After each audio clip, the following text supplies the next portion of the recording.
do welcome Carlos Khneisser, who is the Vice President for Development, MEA for the Hilton Group. Warm welcome too for Richard Thompson, who is Editorial Director for one of the partner companies involved here. That's MEED, the Middle East Economic Digest. Welcome to Elie Milky, who is Vice President for Business Development, MEA and Turkey at the Radisson Hotel Group. And to Yousif Al-Eid, who is Vice President of Investment and Business Development for the Dur Hospitality Group. So welcome all of you. Please give them a warm welcome. Right, well, this subject is fascinating. How excited should we be by the change, political and economic and cultural change that seems to be sweeping across the Kingdom of Saudi Arabia? Yousif, I'll start with you. Sure. Assalamu alaikum, good afternoon, everybody. We at Dur, we are a purely hospitality company. Again, if you don't mind, just these mics, they need to be quite close to your mouth. So is this better now? I hope so. Keep going.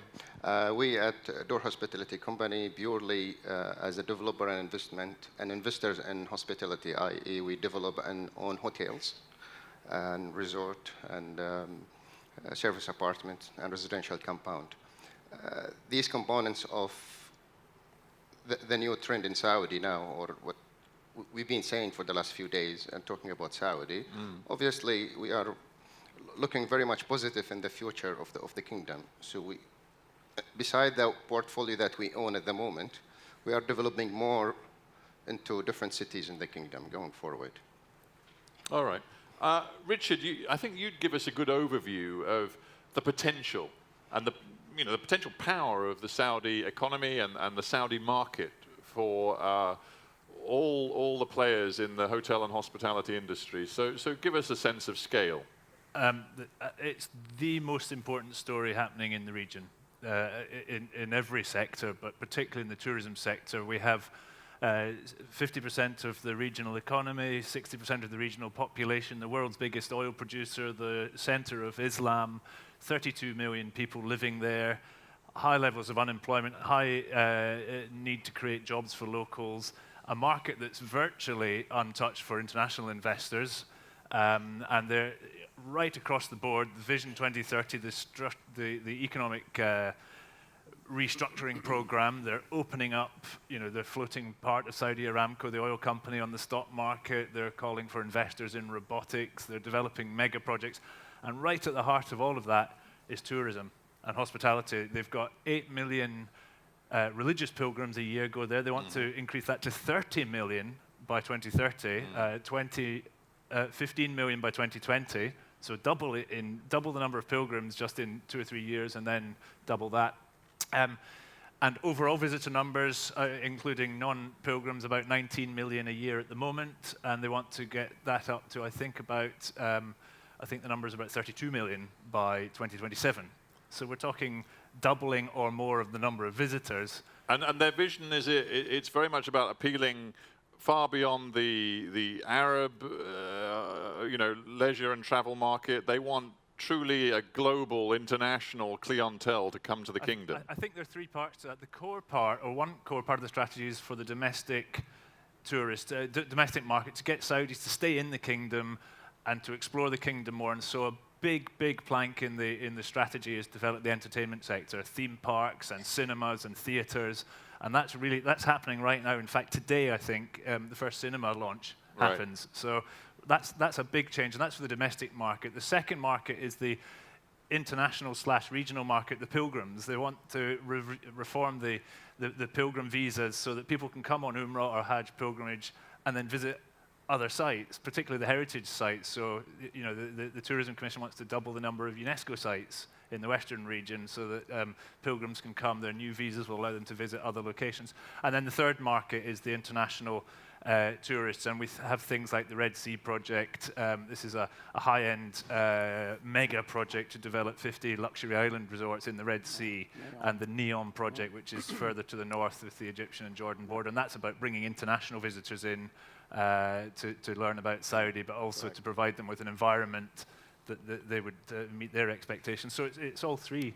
Yeah, I mean, the issue then, and Carlos, I'll take your view on this, is whether Saudi really is changing. Because if we're talking about the leisure market and the international leisure market and exploiting the vast sort of coastline of Saudi for beach resorts and all that sort of thing, you know, without wishing to peddle stereotypes, there's no way they're going to really eat into that market unless women who are going to come to those resorts are able to wear, you know, Western-style swimsuits as well as the more modest, local-style female swimming attire. You know, how is it your belief that Saudi Arabia is changing in a pretty fundamental way?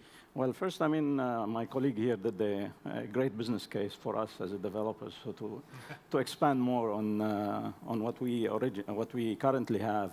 Because you're excited, basically you are excited about Saudi Arabia. Of course, I mean, especially on the new projects like NEOM, the Red Sea project. So let's stick with my idea, the Red Sea project. You've got to believe Saudi Arabia is really, you know, frankly, culturally changing. I mean, we see a lot of beach resort destination. It could be. We are seeing a lot of changes. I mean, and very fast changes. And this could come. I mean, what you're just mentioning, it could be, I mean, reality. And all these projects are open for international tourism. Though what I understood, I mean, that those new projects like NEOM or the Red Sea would be zones on its own, like a free zone, where it has its own airport, it has its own attractions. So it is built, I mean, to attract international travelers, which I believe, I mean, that it's great news for Saudi Arabia, for the region. As a new destination, it's superb. I mean, look at what we did here in Ras Al Khaimah. I mean, that's for us, I mean, a superb story for Hilton, I mean, as a new destination. NEOM could be a similar thing. I mean, Red Sea project could be as well. But I come back to this point, you have to have faith in change. I mean, obviously you're making investment decisions which have a 10, 20-year time span. Yeah. So you have to look at Saudi Arabia, and you have We're to focusing on the future. I mean, no, I know we're all focused on the future, but sometimes the future is very hard to predict, and it may be in Saudi Arabia. Frankly, the future is still pretty hard to predict. I think that's the point of Vision 2030. It's not just an economic restructuring. We're talking about a manifesto for a complete change. Right. You know, repositioning an entire country, and that's social, political, economic. But change is challenging, and you know, you have conservative elements, you have liberal elements. So the challenging bit is how quickly can you push forward with some bits? Where do you have to be careful? And things like what you can allow to happen on beach resorts or what entertainments can happen. All of that, it's kind of the government's having to learn as it goes and develop as it goes. And these will be challenging areas, but you know, there's and lots have still to be cleared. But developing, say, these 50 luxury islands as a free zone or NEOM as a free zone is a way to try and allow these things to happen sensitively. So Richard, you and I have the luxury of being journalists without too much skin in the game. We're observers rather than sort of investors or players, whereas everybody else on the panel has more of a stake in it in terms of their business. So for you as the observer, when you look at MBS and you look at the nature of reform and change in Saudi Arabia to do today, does it look to you like it has deep roots and that this is something which we can assume will play out in the way that MBS seems to want it to over the next 15 years? I think the only thing that will be certain is that it won't play out the way everyone expects. I mean, there are a lot of trees being shaken, people with vested interest, political or financial or whatever, whose fiefdoms or influence will be shaken up, and that might be, you know, institutional within ministries, or it might be personal within, you know, and we've seen the corruption crackdown and things like that. And we've seen important people stuck in hotels. So there will be resistance. There will be, and then there's more sensitive areas about just society wanting to, you know, move along with some of the change. So all of that is really delicate, and I think the outcome is, it's impossible to say now what's going to look like 30 years down the line, but I think we have got the foundations for real substantial change. I don't think, in my opinion, I don't think Saudi Arabia can carry on the way it has it for the last 40 years. You know, the population is too big. There's a lot of pressure in dependence on oil is too great. All of that, it cannot change, but it needed this moment. And it's coming to the end of the first generation of descendants of the founder. This moment is probably why it's happening now. So Elie, over to you, because speaking for Radisson Group, I guess for you, this is about pragmatic business decisions. So tell me, when you look at Saudi Arabia today, how are you balancing out the unpredictability against the potential for profit, the potential for major new investments? How does the calculation work for you right now? Well, just keep in mind that if you know the history of Saudi Arabia, to echo what Carlos and Richard have said, nobody expected, I don't think anybody in this room expected the pace of change that has taken place over the past 12 months compared to the last 50 years. Yeah. So if we're asking, is there going to be change, it's already happening as we speak. That's number one. Number two, what we've done as Radisson Hotel Group, just like Hilton and others, we already began doing this change a few years ago, 10 years ago, 15 years ago. Vision 2030, Richard laid down some of the foundations of Vision 2030, one of them being non-oil contribution to GDP from 16% to 50%. We are already managing $500 million of hotel and real estate for our owners today. We're tripling that within the next 2 years.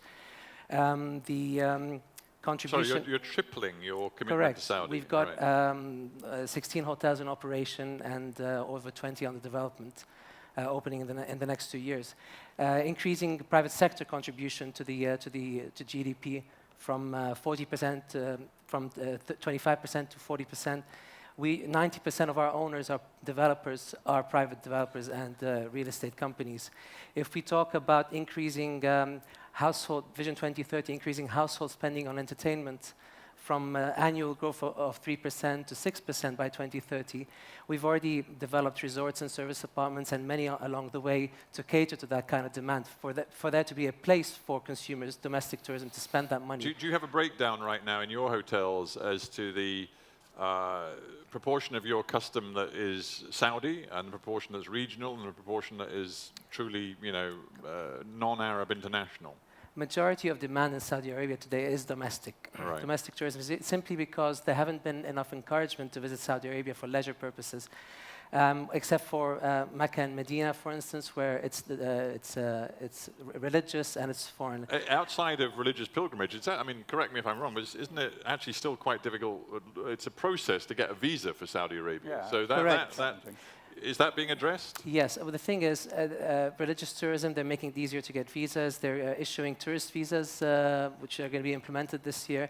There's an aim to increase visitation from 8 million to 30 million by 2030. We currently have 5,000 hotel rooms in operation on development in Mecca today, and we're looking at opportunities in Medina.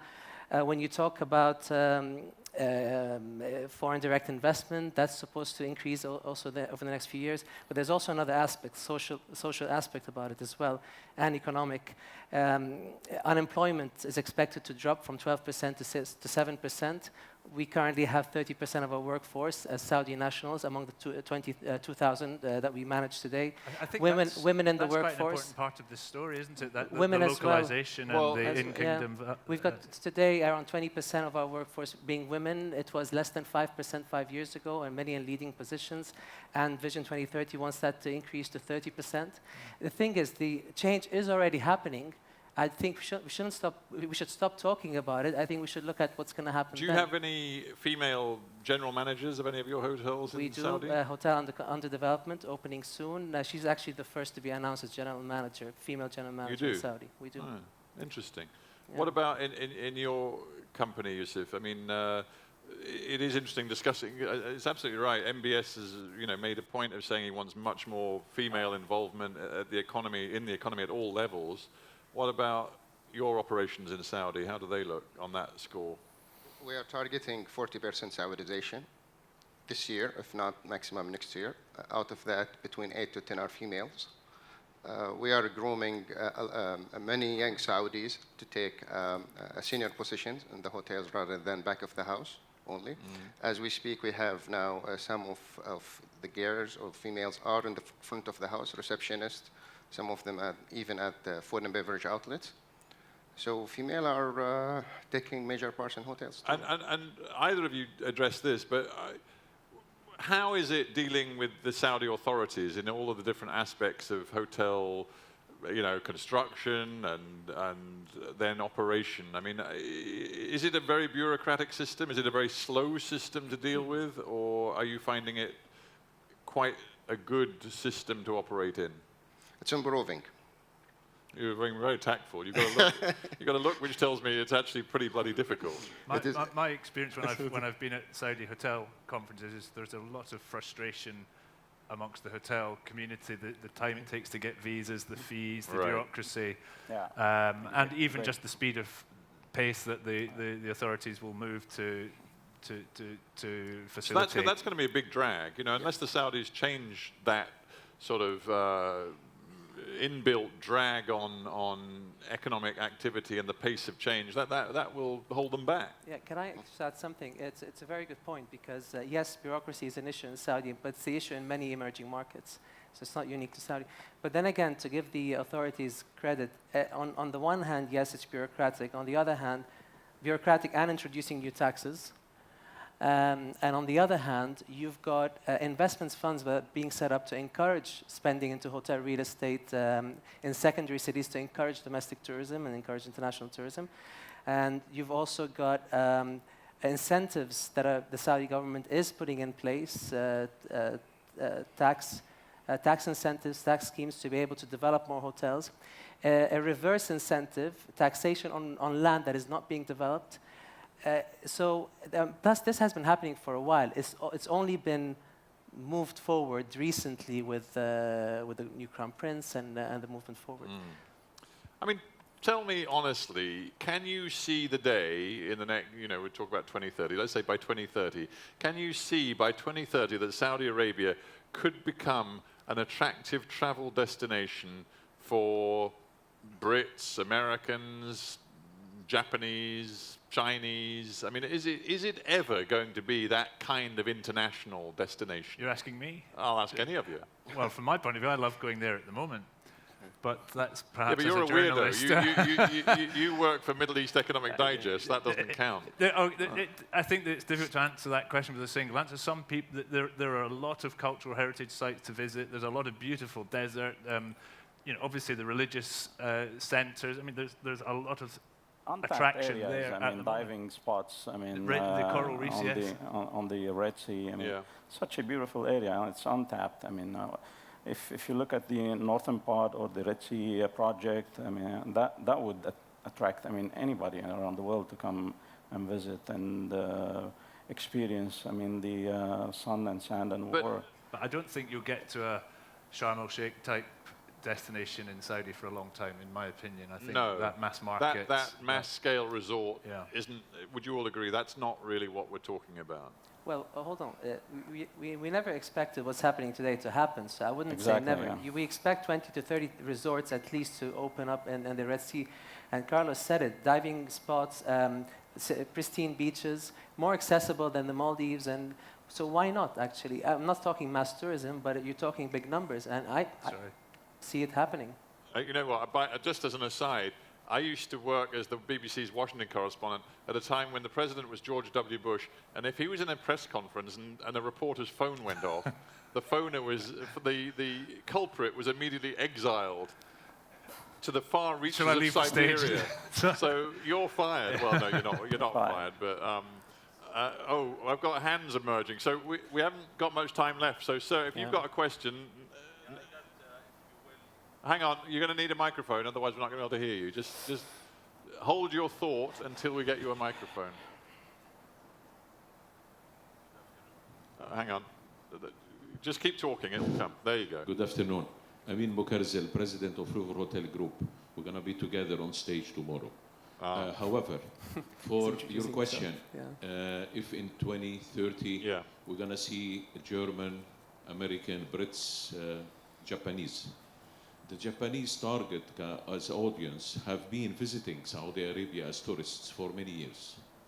With my experience, the country lends itself with Mada'in Saleh, and I'm sure many of the audience present here today, they know of Mada'in Saleh. If you know, guys, Petra, Madain Saleh is even bigger than Petra. Yeah, well, I love Petra, so. So Petra is for the same Nabatiyin, and Madain Saleh is a major attraction. Yeah. And they have created a small resort there. And if I would say that His Highness, the Prince Sultan bin Salman, would send someone or anybody to talk about the target of the tourism in the kingdom, definitely what your distinguished member of the panel today has mentioned is very true. Yet there is a great deal of potential for attraction of tourism. Yeah. The great issue remains to be yet the cost of visas. Yes. If today you need to visit the kingdom, you need to pay a very much high fee to get a visa. Yeah. 2 months ago, I paid 9,000 dirhams to get a visa for 2 years. And when I got my Schengen visa, I paid 500 for 4 years. Yeah. So I think for my Saudi friends here in the audience today, it is an item definitely to address if we want to encourage tourism, if we want to have an opening up, yet to also address the destination for the holistic cities. Not to be too long, thank you very much. That's a very good point. Panel, you feel free to comment on that, but are there any, I know there are many Saudis at the conference here, but are any Saudis in the hotel and hospitality business in our audience right now? So they are also hospitable. Can we address this? Do you think there is change coming on the visa front? Hello. Hello. Hi.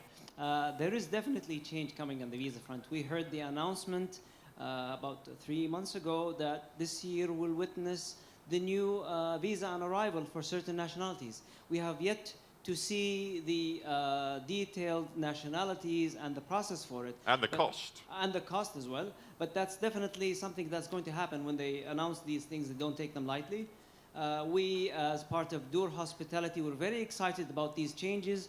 And we are investing heavily in the tourism. We're betting a lot on Saudi Arabia. That's why in our company, all our bets are on Saudi Arabia and Saudi Arabia alone. It's going to come back up. Maybe there is a bump, maybe there is some seasonality right now, but on the long term, as the distinguished panel here has agreed, I think there's only one way to go for Saudi Arabia, and it's up. Yeah, a gambler who says all my bets are on, one number on the roulette wheel, and that's it. All my stake goes on one. But this number is 50% of the roulette wheel. Good point. So in fact, it's like betting on black or red. Yeah. Yeah. All right. You can still lose though. It's investment. That's Anyway, let's not go. I don't think casinos is probably going to be where Saudi's going to make most of its money. So we won't take that metaphor too far. We're almost out of time. Would anybody else? Because Saudi is a huge story, and I think Richard put it very well. If we're talking about future growth prospects in this region, in hotel and hospitality, then Saudi Arabia is going to be at the center of the story for the next 50 years. So it is massive, and here we've got a panel who spend a lot of time thinking about Saudi Arabia. Is there anybody else who's got a question before we close? I feel a bit like an auctioneer now, looking for a hand up. But if not, then I'm just going to ask you all, just as we close, paint me a picture. We've kept going on about 2030. What do you believe, for your particular, well, not you, you're a journalist, but for the others of you in your businesses, what's your stake in Saudi Arabia going to look like in 2030? Yousif, you start.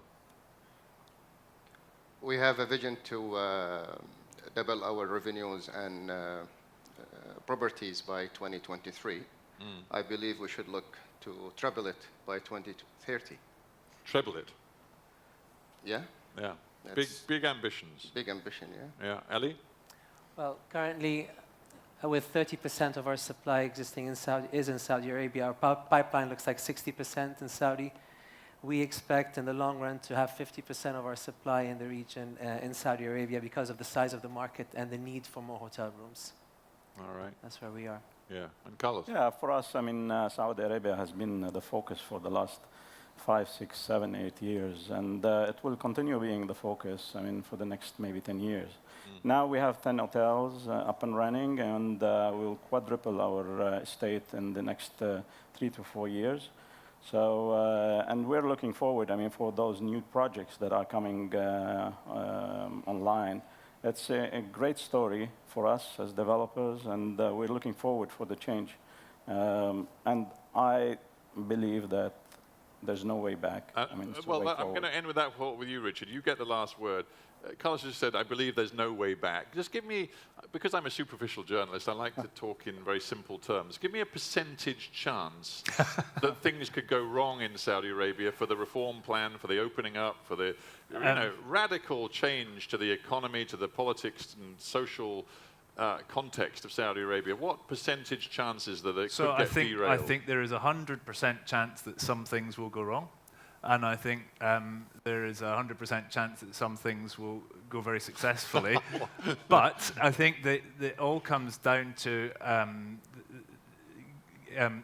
developing these assets, as we call it, you know, the tourism assets, the opening up the visa situation, the entertainment cities. They've got to push ahead with that. The key to the Saudi market is the Saudi population first.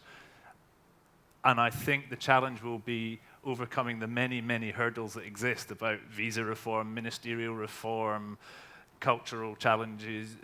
I think that they can do their luxury islands and things. I don't think that's a fundamental change. That's a bit of cherry on top. But I think this structural change in the assets, and that I think there's a very good chance, let's say 75% chance that they will achieve that, but it won't be as fast as they say. It's going to take longer. And then things might just take longer than everyone expects. But I think, so to answer your question, 75%. Okay, great.